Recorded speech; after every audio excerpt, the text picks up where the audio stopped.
Odia cinema ପାଇଁ ଗର୍ବ ଏବଂ ଗୌରବର ମୁହୂର୍ତ୍ତ। ମହାମହିମ ଦେଖିଲେ ମହାପ୍ରଭୁଙ୍କର ନବକଳେବରର କାହାଣୀ।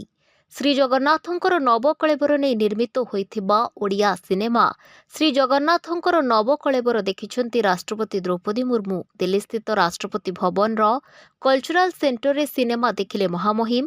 ଏହି ଭକ୍ତିପୂର୍ଣ୍ଣ ଏବଂ ଐତିହାସିକ ଚଳଚ୍ଚିତ୍ରଟି ମହାପ୍ରଭୁ ଶ୍ରୀଜଗନ୍ନାଥଙ୍କର ପବିତ୍ର ନବକଳେବର ରୀତିନୀତି ଉପରେ ଆଧାରିତ ହୋଇଥିବା ବେଳେ ରାଷ୍ଟ୍ରପତିଙ୍କ ସହିତ ସିନେମା ଦେଖିଥିଲେ ପୂରା ନବକଳେବର ଟିମ୍।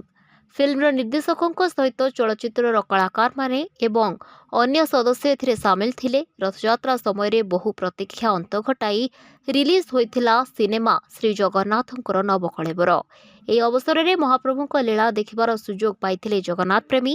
ତେବେ ଏହି ସିନେମା ଜରିଆରେ ଦାରୁ ବିଗ୍ରହଙ୍କର ବ୍ରହ୍ମ ପରିବର୍ତ୍ତନ ଓ କଳାପାହାଡ଼କୁ ନେଇ ଲିଖିତ ଇତିହାସକୁ ପାଖରୁ ଦେଖିବାକୁ ପାଇଛନ୍ତି ଦର୍ଶକ।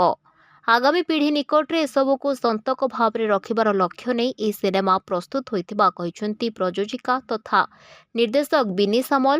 ସିନେମା ଜରିଆରେ 1575 ମସିହାରେ ହୋଇଥିବା ନବକଳେବର ବାବଦରେ ବିସ୍ତୃତ କଥାବସ୍ତୁ ରହିଛି। ଏହି ସିନେମାରେ ମଲ୍ଟି ଷ୍ଟାର କାଷ୍ଟ ରହିଛନ୍ତି। ଅଭିନେତା ସିଦ୍ଧାର୍ଥ ମହାପାତ୍ର, କୁନା ତ୍ରିପାଠୀ, ଅଶ୍ରୁମୋଚନ, ଶ୍ରୀତମ ଦାସ, ଜ୍ୟୋତିରଞ୍ଜନ ନାୟକ, ପିଙ୍କି ପ୍ରଧାନ, ଶିବାନୀଙ୍କ ସମେତ ଆହୁରି ଅନେକ କଳାକାର କାମ କରିଥିବା ବେଳେ ସିନେମାଟି ଓଡ଼ିଶାରେ ବେଶ୍ ପ୍ରଶଂସା ସାଉଣ୍ଟୁଛି।